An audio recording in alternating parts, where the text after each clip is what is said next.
Now we are going to do from question number 14। Question number 14 में कहा गया है right the ratio of electric field intensity due to dipole at a point on the equatorial line to the field at a point on the axial line when the points are at same distance from the centre of dipole. मतलब कि इस तरह से centre of dipole से एक तो हम axial line पे देखें और एक इक्वेटोरियल लाइन पे, तो अपने को दोनों इलेक्ट्रिक फील्ड इंटेंसिटी की रेशियो बतानी है।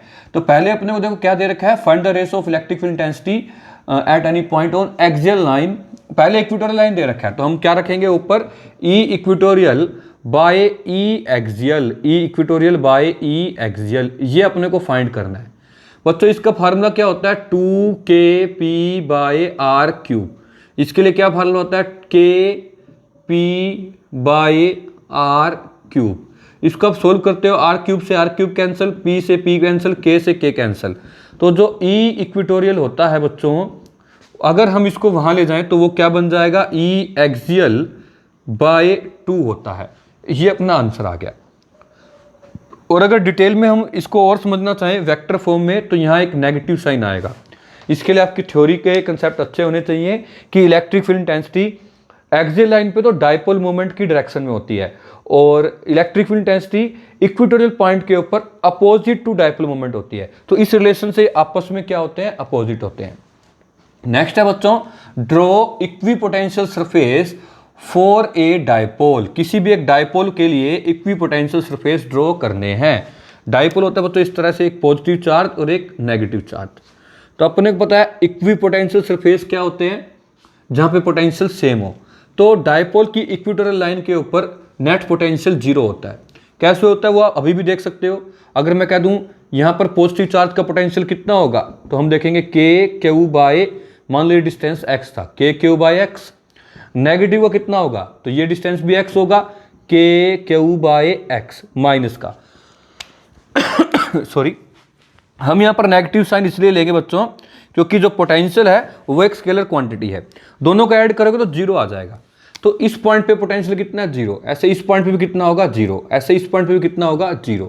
तो हमारे पास जो फिगर बन जाएगा वो क्या बन जाएगा, इक्विपोटेंशियल सरफेस का फिगर इस तरह से बन जाएगा।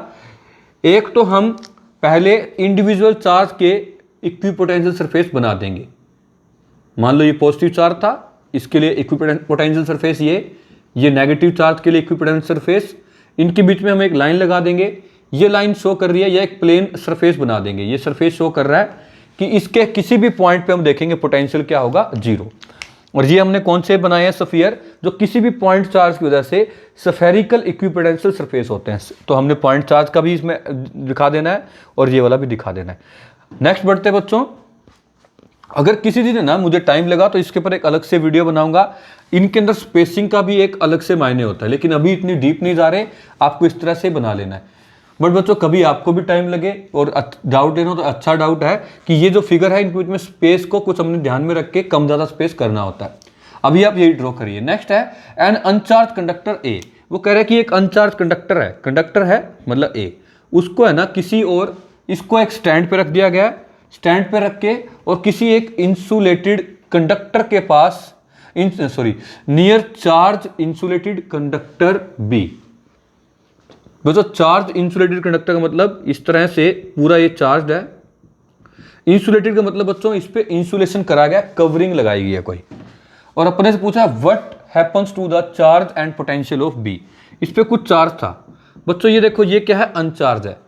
अनचार्ज होने की वजह से ये सारा यहाँ पे कौन सा चार्ज आ जाएगा, नेगेटिव, और यहाँ क्या आ जाएगा, पॉजिटिव, क्योंकि ये पॉजिटिव चार्ज इस स्फीयर के सारे इलेक्ट्रॉन्स को अट्रैक्ट कर लेगा। एक बार दोबारा सुन लो, यहाँ पर जो ये वाला स्फीयर है ये अनचार्ज है।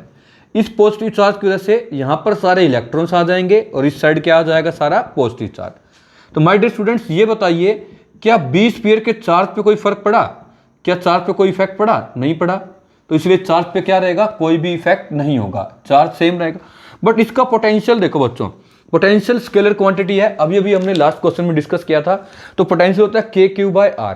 अब किसी भी पॉइंट पे हम इसका पोटेंशियल देखेंगे, मान लो इस पॉइंट पे, तो ये तो पॉजिटिव था लेकिन इसका क्या हो जाएगा वहां पे नेगेटिव। अब बात आती है कि सर ये पॉजिटिव का क्या होगा, क्योंकि ये दूर है बच्चों।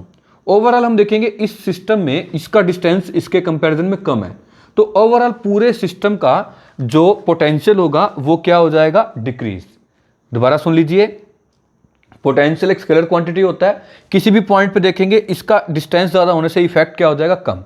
तो हम देखेंगे, मान लो कि हम इस पॉइंट के ऊपर देख रहे हैं, स्फीयर के ऊपर पोटेंशियल कितना होगा, k/r प्लस का चार्ज, प्लस में ये भी तो लेना पड़ेगा क्योंकि इसका यहाँ पे कोई ना कोई पोटेंशियल होगा, इसका होगा सही पर ये दूर है, इसका इफेक्ट कैंसिल हो जाएगा। तो ओवरऑल इस पॉजिटिव चार्ज के अंदर नेगेटिव का इफेक्ट आने लग गया, नेगेटिव का पोटेंशियल आने लग गया, इसलिए पोटेंशियल डिफरेंस क्या हो जाएगा, डिक्रीज हो जाएगा। नेक्स्ट है बच्चों हमारे पास, a point charge Q is place at a point O shown in figure. एक पॉइंट चार्ज है वो जो कि Q है, वो कहां पड़ा है, इस पॉइंट के ऊपर, ये पॉइंट चार्ज है, कैपिटल Q दे रखा है बच्चों। फिर क्वेश्चन में पूछा है पोटेंशियल डिफरेंस क्या होगा, VA minus VB, positive negative है 0, अगर Q जो है वो पॉजिटिव हो। माय डियर स्टूडेंट, अगर ये पॉजिटिव है तो हम देख रहे हैं यहां पर पोटेंशियल कुछ भी था, मान लो कि VB था जो कि था 50 वोल्ट, आगे आएंगे तो पोटेंशियल बढ़ता जाएगा क्योंकि वर्क बढ़ता जाएगा। पोटेंशियल कुछ भी नहीं होता, एक यूनिट चार्ज को आगे लाने के लिए कितना वर्क किया उसको बोलते हैं पोटेंशियल। यहाँ पोटेंशियल 50 था तो यहाँ 100 होगा, ऑब्वियस सी बात है। अब आप इन दोनों का डिफरेंस देखो तो कितना हो जाएगा, 100 माइनस 50 जो कि क्या हो जाएगा, प्लस का 50।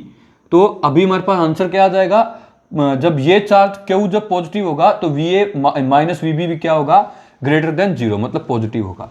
अब दूसरा देखो बच्चों, अगर ये नेगेटिव होता, Q जो कैसा होता है, नेगेटिव, तो हमें पता है पोटेंशियल क्या होता है, k/r माइनस का।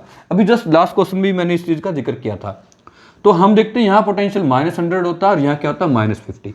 तो आप देखिए -100 में से -50 को सब्ट्रैक्ट करना है, देखो VA माइनस VB लेना ना, तो -50 माइनस माइनस क्या हो जाएगा, ये माइनस और ये माइनस क्या हो जाएगा, प्लस, तो माइनस का 50 वोल्ट आंसर आ जाएगा। इसीलिए हम देखेंगे VA माइनस VB क्या है, less than negative, less than 0, negative आया मतलब कि, क्योंकि जब Q नेगेटिव होगा तो VA माइनस VB क्या होगा, लेस देन 0। नेक्स्ट देखते बच्चों, an proton and an electron and a proton release from rest in a uniform electric field, which of them will have larger acceleration. एक हमारे पास electron given है और एक हमारे पास प्रोटोन गिवन है, दोनों में से ये पूछा है कि ज्यादा एक्सेलरेशन किसका होगा। बच्चों फोर्स क्या होता है, Q इंटू E, क्योंकि क्या रखा है, दोनों को सेम यूनिफॉर्म इलेक्ट्रिक फील्ड में हमने मूव कराया, E सेम है, ऑब्वियस सी बात है, चार्ज तो इलेक्ट्रॉन और प्रोटॉन दोनों पे सेम होता है, हमें बस मैग्नीट्यूड लेना है, नेगेटिव पॉजिटिव साइन नहीं लेना। तो नेट फोर्स तो ये लगा। फिर फोर्स का फार्मूला क्या होता है, मास इंटू एक्सेलरेशन, और एक्सेलरेशन क्या हो जाएगा, E/m। तो अब जिसका मास कम होगा उसका एक्सेलरेशन क्या होगा, ज्यादा। तो हमें पता है बच्चों, एक्सेलरेशन जो मास है इलेक्ट्रॉन का कम होता है, इसलिए इलेक्ट्रॉन का एक्सेलरेशन क्या होगा, ज्यादा। एक इलेक्ट्रॉन का मास जो है ना वो 1836 टाइम होता है प्रोटॉन के मास का, मतलब मास ऑफ प्रोटॉन को हम इतनी से डिवाइड करते हैं तो ये बनता है। मैं बच्चों को अक्सर ये एग्जांपल देता हूं कि 1836 इलेक्ट्रॉन मिलेंगे तो जाके एक प्रोटॉन का मास बनेगा। तो मैं एग्जांपल बच्चों को ये देता हूं कि अगर आप मूवी देखने गए तो आपके पास एक पॉपकॉर्न है और एक कोल्ड ड्रिंक है, एक पॉपकॉर्न का मास और पूरी एक वो जो ड्रिंक है जो आप पेप्सी कोला पी रहे हो, क्या उनका मास सेम होगा, नहीं। ऐसा इलेक्ट्रॉन है वो बहुत हल्के होते हैं, पॉपकॉर्न की तरह होते हैं। बहुत सारे पॉपकॉर्न जब मिलेंगे तो जाके एक उस पेप्सी के बराबर मिल पाएंगे। तो वो कितने पॉपकॉर्न बनते हैं, जब 1836 मतलब नियर अबाउट 2000 इलेक्ट्रॉन मिलेंगे तो जाके एक प्रोटॉन का मास आएगा। नेक्स्ट है बच्चों question number 19, in an uniform electric field of strength E, a charged particle Q moves point A to point B in the direction of field and back from B to A.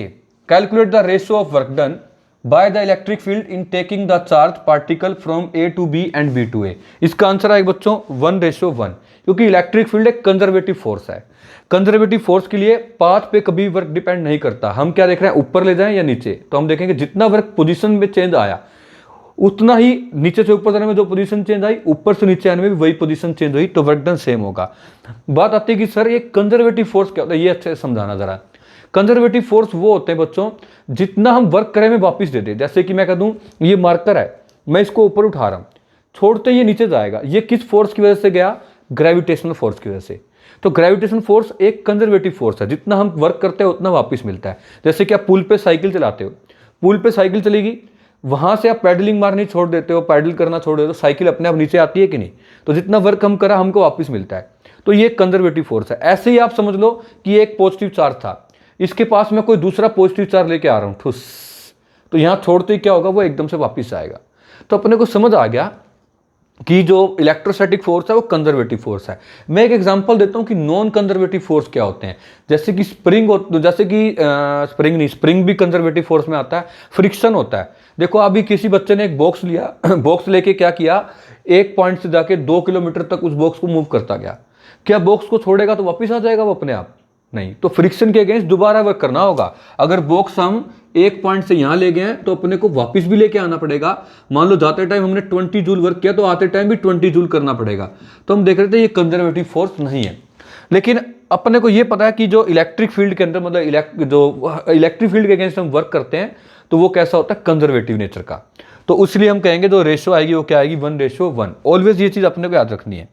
If A dipole of charge, इतना एक dipole का charge दे रखा है, वो कह रहा है inside the sphere है, किसी स्फीयर के अंदर है, स्फीयर की रेडियस दे रखी है। What is net flux linked with the sphere? बच्चों ये क्वेश्चन गॉस थ्योरम पे है। अगर कोई भी डायपोल कभी भी एक स्फीयर के अंदर पड़ा है, ये एक स्फीयर दे दिया, इसकी रेडियस कितनी है, यहां देखो रेडियस है 2 मीटर। इसके अंदर एक डायपोल रखा हुआ है, डायपोल मतलब एक पॉजिटिव चार्ज और एक कैसा चार्ज, नेगेटिव चार्ज। तो आप बताओ नेट चार्ज कितना है, 0, क्योंकि डायपोल की प्रॉपर्टी होती है चार्ज इक्वल एंड अपोजिट होता है। ये पॉजिटिव है, नेगेटिव, दोनों इक्वल एंड अपोजिट है, तो नेट कितना हो जाएगा, 0। जब Q 0 हो गया तो हमें पता है फाई का फार्मूला क्या होता है, Q/ε0, या फिर हम कहते हैं फाई कितना हो गया, 0। फाई होता है हमारे पास फ्लक्स, तो नेट फ्लक्स कितना होगा, 0। आई होप सो बच्चों अपने को 20 क्वेश्चन तक समझ आ गए। आज हम इस 20 क्वेश्चन तक करेंगे, नेक्स्ट क्लास के अंदर फिर हम 20 के बाद आगे करेंगे। प्रीवियस वीडियो में ऑलरेडी हम 1 to 13 कर चुके हैं। Thank you very much.